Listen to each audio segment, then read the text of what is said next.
Kerala state service pensioners union Ottapalam town unit കുടുംബമേള സംഘടിപ്പിച്ചു. KSSPU സംസ്ഥാന സെക്രട്ടറി NP കോമളം ഉദ്ഘാടനം ചെയ്തു.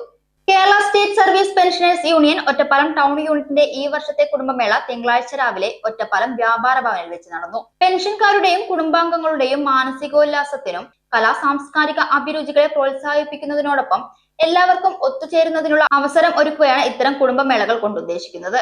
KSSPU സംസ്ഥാന സെക്രട്ടറി NP കോമളം ഉദ്ഘാടനം ചെയ്തു. അത് ഉള്ളത് കൊണ്ട് തന്നെയാണ് അവർക്ക് പുറത്തിറങ്ങാൻ മടി. പക്ഷെ അങ്ങനെയല്ല നിങ്ങൾ വേണ്ടത്. ഈ കുടുംബമേളകളിലൊക്കെ തന്നെ നമുക്കറിയാലോ, കുടുംബാംഗങ്ങൾക്ക് ഒരുപാട് കലകൾ അറിയുന്ന കുടുംബാംഗങ്ങൾ നമ്മുടെ ഇടയിലുണ്ട്.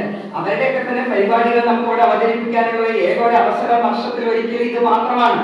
അവിടെ നമ്മൾ അവതരിപ്പിക്കണം. അതുപോലെ നമ്മൾക്ക് ഒരുപാട് കലകളുണ്ട്. നമ്മുടെ ഇപ്പൊ ഒരു കാര്യം ഞാൻ പറഞ്ഞപ്പോ ഇവിടെ ഇരിക്കുന്നവരുണ്ടോന്ന് എനിക്കറിയില്ല. പിന്നെ ടീച്ചറൊക്കെ തിരുവാതിരക്കളിയുടെ ഒക്കെ ട്രൂപ്പുമായിട്ട് നടക്കുന്ന ഒരു വ്യക്തിയാണ്.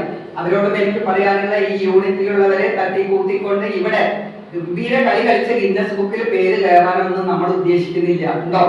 ഇല്ല. നമുക്ക് നമ്മുടെ മനസ്സിന് സന്തോഷം ഉണ്ടാകുന്ന രൂപത്തിൽ ഒരു കൈയൊന്നും അങ്ങോട്ട് വെക്കാനോ കാലൊന്നും ഇങ്ങോട്ട് നീട്ടാനോ ഒക്കെ നമുക്ക് കഴിഞ്ഞാൽ അതൊരു വലിയ കാര്യമാണ്. പ്രസിഡന്റ് T വേണുഗോപാൽ അധ്യക്ഷനായി. ജില്ലാ വൈസ് പ്രസിഡന്റ് K സുന്ദരേശൻ സാന്ത്വന ഫണ്ട് വിതരണം ചെയ്തു. ഡോക്ടർ V ശിവശങ്കരൻ വയോജനങ്ങളും ജീവിത രീതിയും എന്ന വിഷയത്തിൽ സംസാരിച്ചു. KSSPU block secretary NM Narayanan Namboothiri, KSSPU block president Vasudevan Unni, KSSPU block treasurer P Krishnankutty തുടങ്ങിയവർ സംസാരിച്ചു. തുടർന്ന് കലാപരിപാടികൾ നടന്നു. സൗജന്യ വൈഫൈ കണക്ഷൻ അങ്ങനെ വരാൻ വഴിയില്ലല്ലോ. ഫ്രീ മോഡം ഇൻസ്റ്റലേഷൻ ചുമ്മാ. സത്യാടോ, എന്റെ വീട്ടിൽ ഈ കണക്ഷനാ. തന്നെയും വിശ്വാസമില്ല. അല്ല, കേരള വിഷൻ. കേരള വിഷനിലേക്ക് സ്വാഗതം. ഇപ്പോൾ വൈഫൈ കണക്ഷൻ എടുക്കാം ഫ്രീ ആയി.